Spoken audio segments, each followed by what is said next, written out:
Viewers, আসসালামু আলাইকুম। কেমন আছেন সবাই? আজকে আমি নিয়ে এসেছি মিষ্টি কুমড়ার রেসিপি।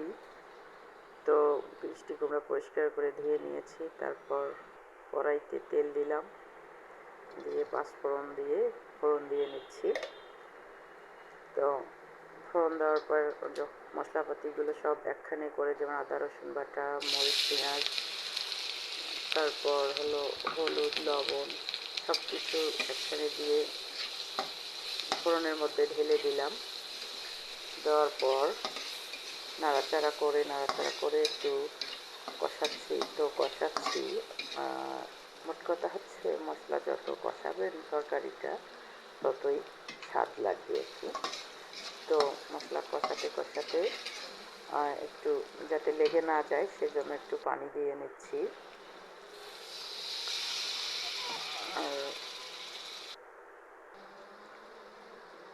তারপরে হলো মশলাটা যখন একটু পানিটা টকবগিয়ে উঠছে তখন কুমড়াটা ঢেলে দিলাম।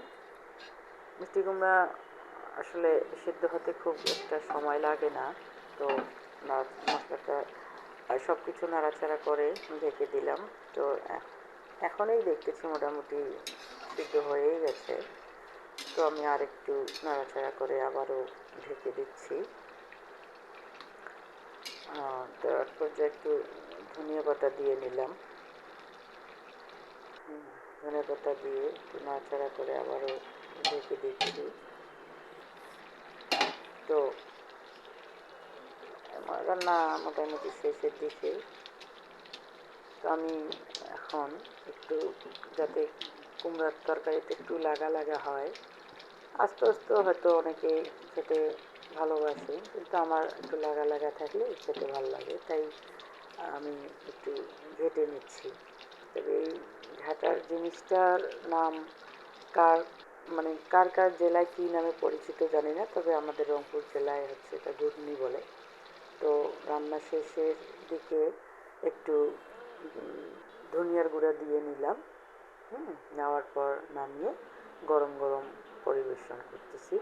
তো আজকের এই কুমড়ার রেসিপিটা মোটামুটি খেতে সেই জোশ হয়েছে। ট্রাই করে দেখবেন, আশা করছি ভালো লাগবে সবার।